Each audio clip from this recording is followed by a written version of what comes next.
I'm not really from the blogging, internet type of generation. I'm kind of old school. And I suppose all that stuff really has some value to it. But as I wrote recently, it really just burdens my heart, you know. You see all these young men blogging and fighting over theological nuances.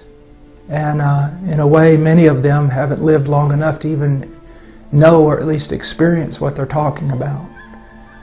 And we'll sit there and we'll fill up the internet with this kind of stuff when there's literally billions of people who've not heard the gospel. I mean, it's insane. If you're listening to this and you're a young man, this is probably not your time to write a book and change the world or have a blog that gets hits from all over the planet. This is your time to prepare yourself to become a man of God. Not to be on the internet, but to be alone with God in prayer until He pours out His Spirit on you and makes you a useful servant. And then go out and don't be involved in pouring water on a land that's saturated. Go out with your life and preach the gospel to the nations that don't know Christ. Why be alive? The need is tremendous. But I'm not going to tell you that the need is so tremendous and God won't get it done without you. God will get it done without you. But what a loss. What a loss of joy. You know, I invite you to a life of just real sacrifice and a life of joy unspeakable and full of glory. Some of you young men, you need to think about this. You need to think about going out there and preaching the gospel, suffering for Christ and relishing that suffering. Now, I'm 49 years old and my body is broken into a million pieces. Like Robert Murray McShane said, you know, the Lord gave me a message and a horse, and I've killed the horse. And I feel that way, but I can tell you this, I'm glad. I'm glad. He's worth dying for, young men. And don't waste your life trying to be a theological expert to a bunch of people who already probably know more than you do.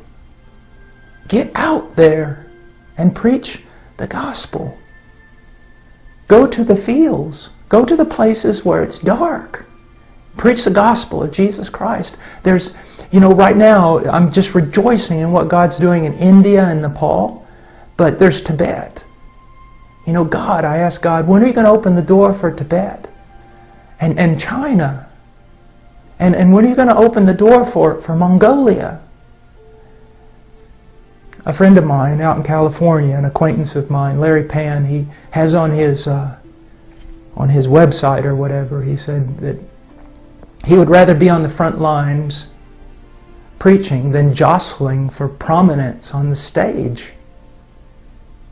Young men, go somewhere and die, that only God and hell will know your name.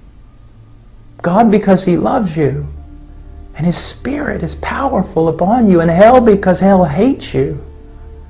Go somewhere and preach the gospel.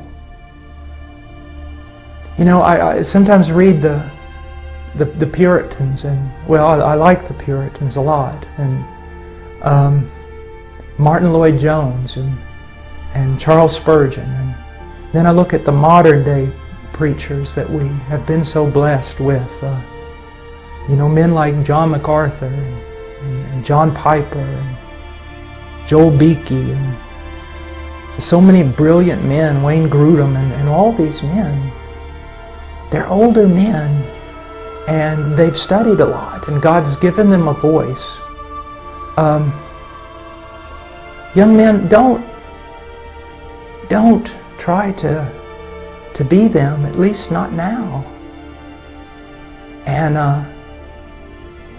don't think that America needs you so much. You know, it's better to sometimes to be a...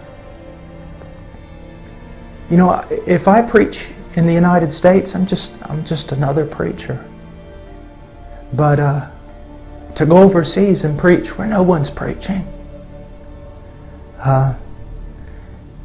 even if you're as pitiful a preacher as I am, you're the preacher. Go somewhere where John MacArthur and John Piper are not, and preach the gospel, and pray, and intercede.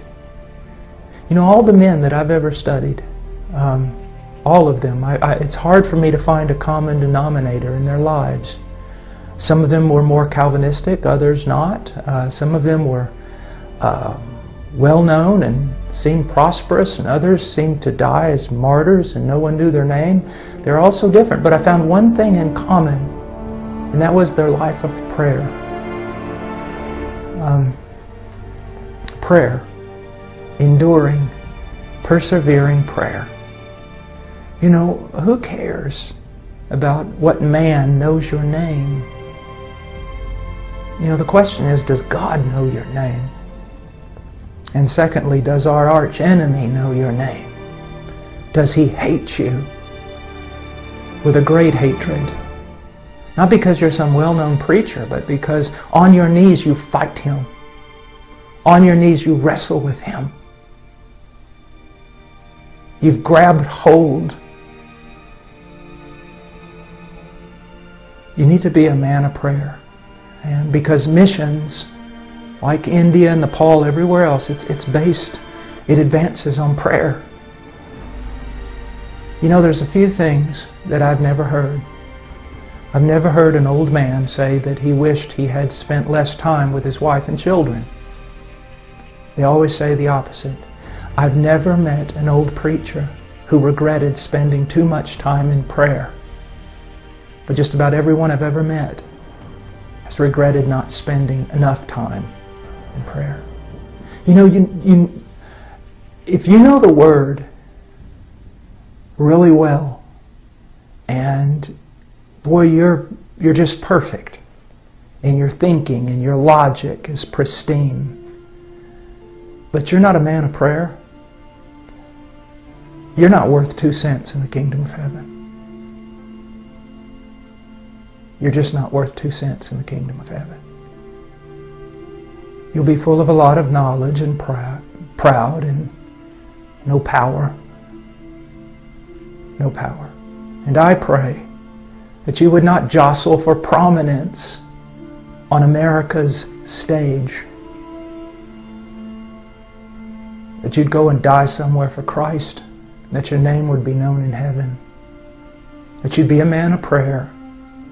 That you'd study deeply, not in order to preach to other brilliant men, but to preach properly to those who have never heard, and to pastors whom God has raised up in foreign lands who've never had the privilege of studying as you have had the privilege to study.